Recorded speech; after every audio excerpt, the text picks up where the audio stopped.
Hi everyone, and welcome back to the extended version of this reading. This is for the members, as you know, and we will break this down in a little bit more detail for the people, especially who are interested in the symbolism a little more and who are interested in also maybe reading the cards for themselves. So as always, I use the Crowley deck for the general energy here, and we're gonna look a little closer here with the camera to the symbolism of this general spread. So we do have a Six of Swords, as you can see, one wonderful card here. Six of Swords is Mercury in Aquarius. I did not mention this before. It is a card of learning. It is a card of searching for information, looking for information. It is said in the Crowley book that this is supposed to be a geometric form that has been established for fencers, like you know, the people who do sports with the swords, where how they can move not to get attacked or not to get hurt.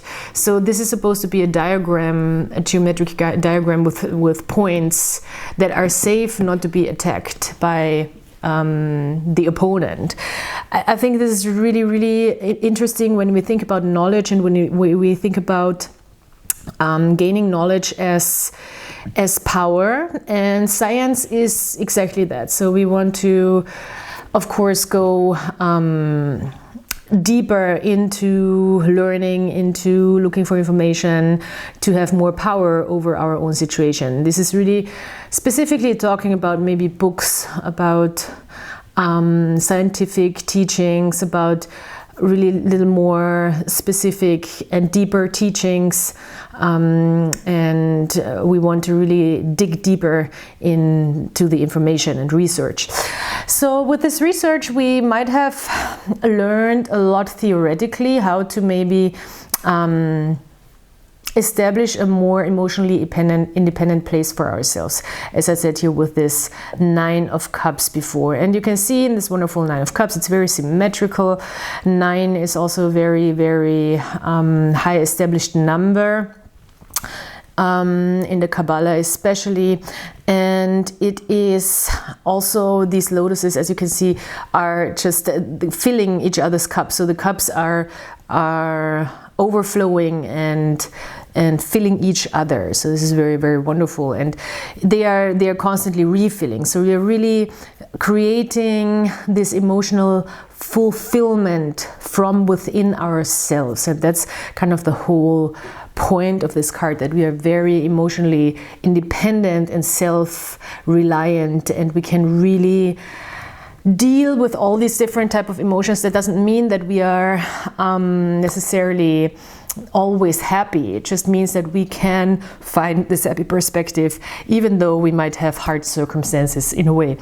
Yesterday, just when I went to a jam session, it's very interesting, it's just popping into my mind.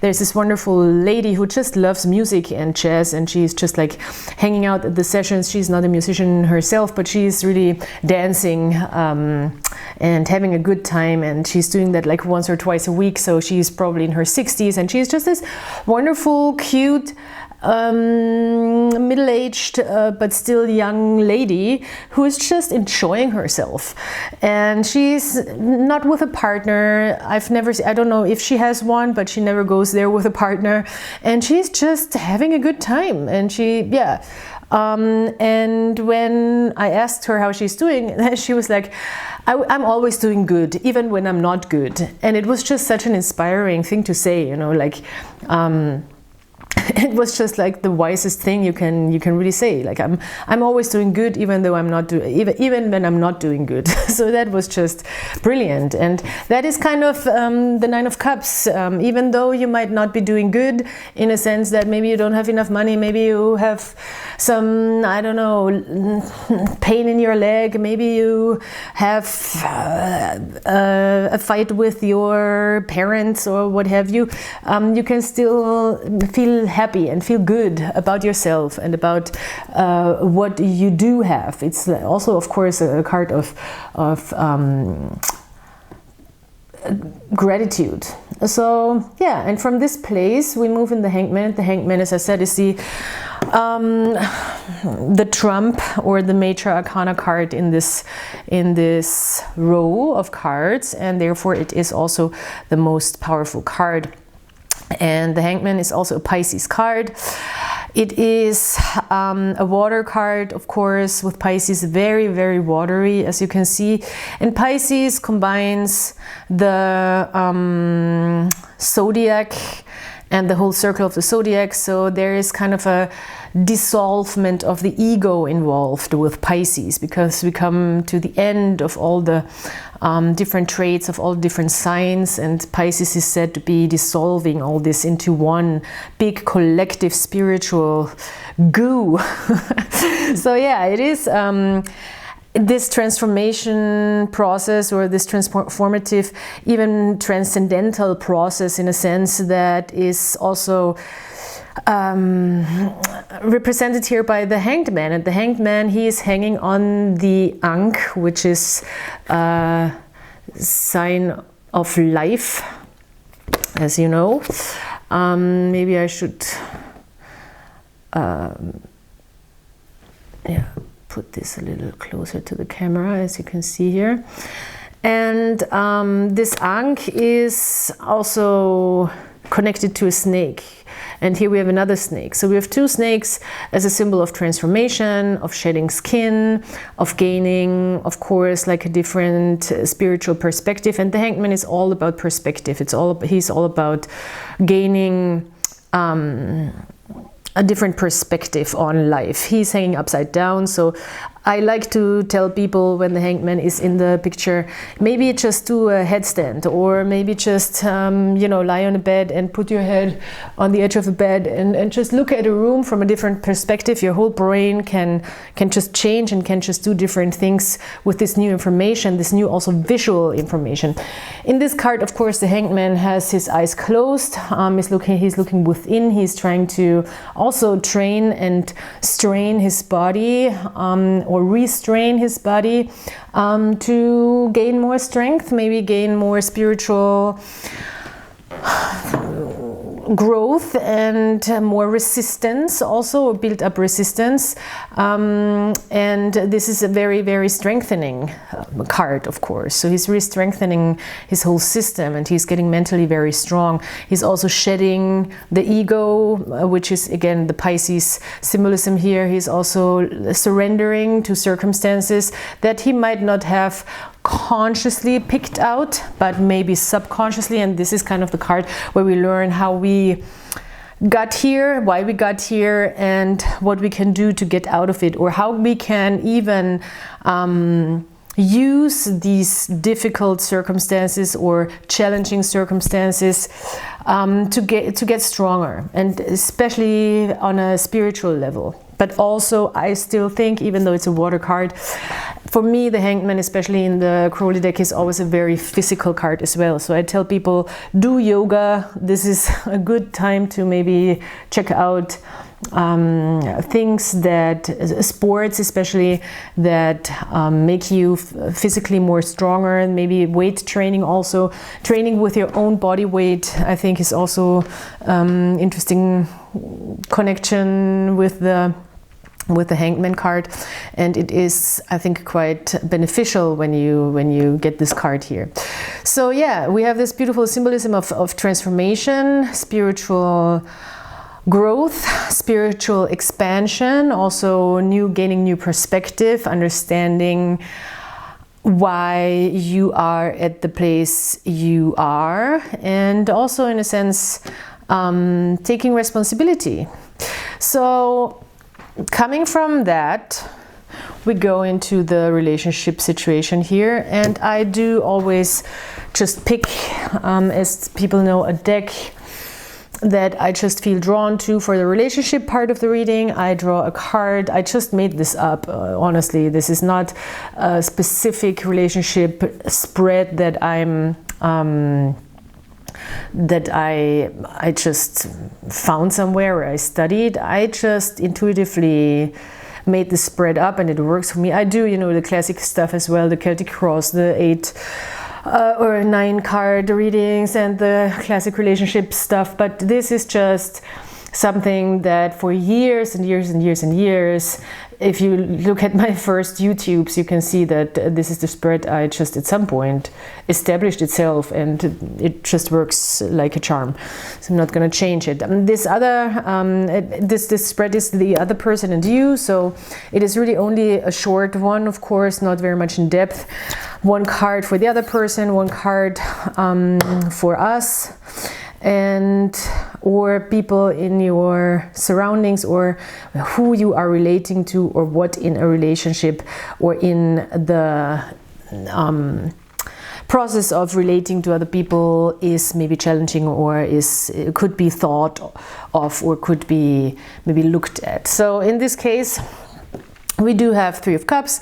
3 of Cups, wonderful card actually for lightness, friendships, abundance, just hanging out also with people, or sharing with people on a light and open and fun level. Maybe just, you know, going out, maybe just meeting up with friends, having a good time, blah blah. So it could also be a friendship circle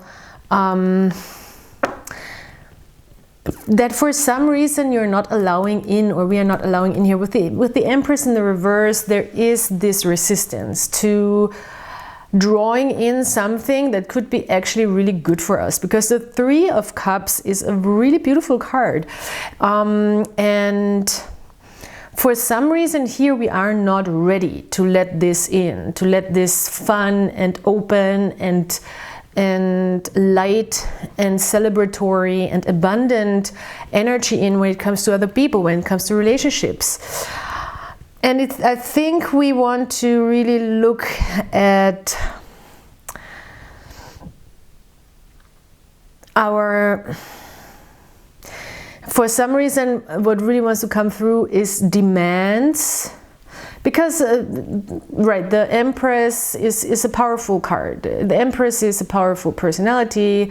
She is very, very dominant, of course. She gets what she wants. She's also the ruler of the kingdom, the queendom, what have you, you know. So when she gets in the reverse, she can get overly dominant, overly...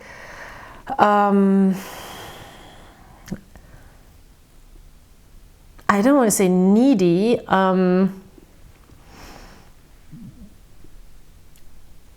maybe she can get a little bit, you know,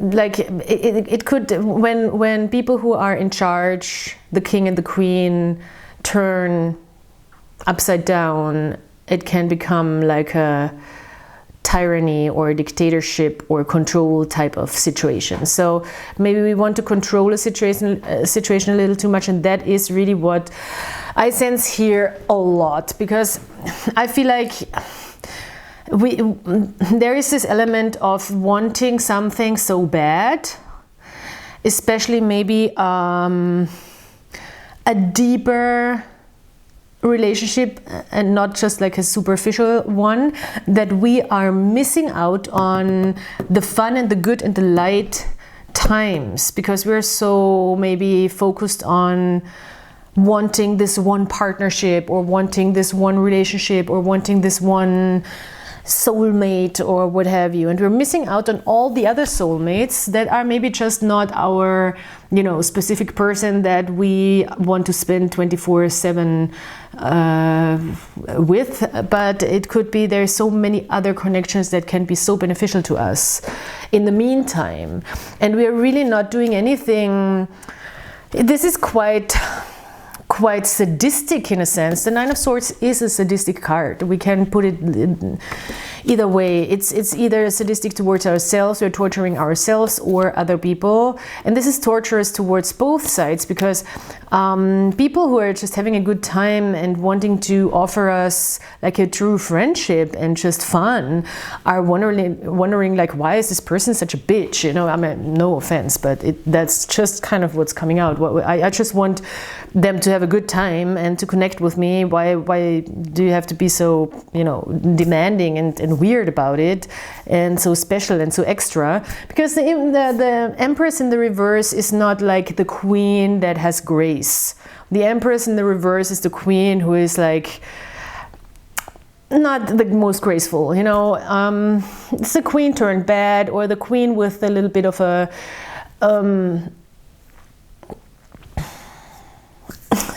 I want to say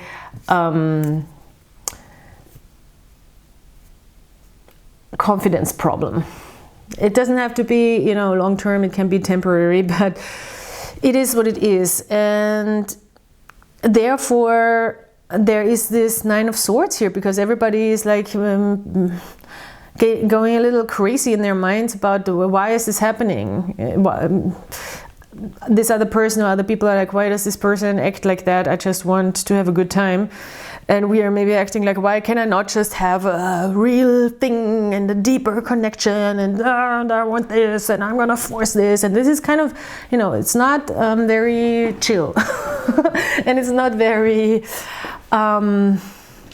it's really not being in your power. It's losing your power by trying to control a situation.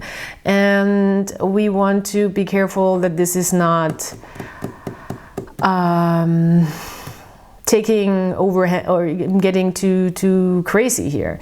It is not healthy for our mind, that's for sure. The Nine of Swords is like a card where we are not in a good place anymore with our head, and it can get, we can start reading things into situations that are not even real. And I think this is happening for both people here, where the mind's going a little mad, and we want to make sure that this is not getting out of hand, the situation. With the Moon card, there is a lot of darkness, which means darkness in a sense that there are things that have to be brought into light, have to be looked at. Light has to be put onto those dark spots where we have no understanding, no awareness, therefore no consciousness. This is hidden layers of consciousness. This is subconscious stuff that we are doing subconsciously. We're not doing this consciously. We might even be in a situation where we're like, why is this happening? What's happening here? I don't see it. But at the same time, there is like this maybe even a little bit of a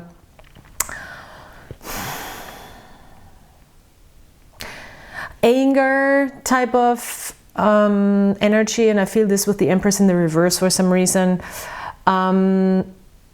Where we're like, why is this making me so fearful and anxious and angry at the same time? So I want to control the situation. Why?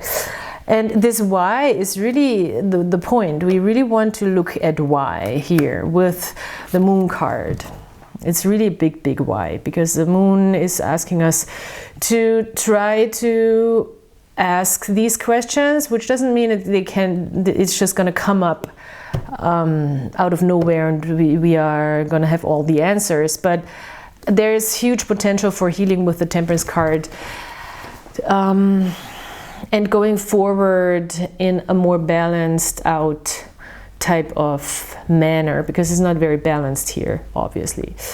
So this is what the Moon card and the Temperance card here in the combination are symbolizing for me. And it is a very strong combination as well, because it is really two major arcana, and it is really a combination of, I want to say, healing the subconscious, healing a part of the subconscious mind to be able to move forward. And there is also Six of Pentacles here underneath that is really saying, okay, there is success. So yeah, cool, very cool. We also have the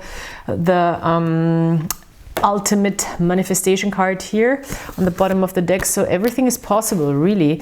And we want to make sure that we are not restricting ourselves from these possibilities. So yeah, especially in relationships, I think. I think, yeah, that's it. So thank you so much for being here. This was fun. And check out the other videos, of course, on my channel, and come back here. Thank you so much to all the members and also to all the other people who have seen this video and who have looked at this video. So check out the description box for all the information, how you can, of course, also contact me if you want a private reading, and then we can figure something out. And I will talk to you very soon. So yeah, enjoy your day, your night, whatever time it is when you watch this video, and I hope I'll talk to you soon. Goodbye.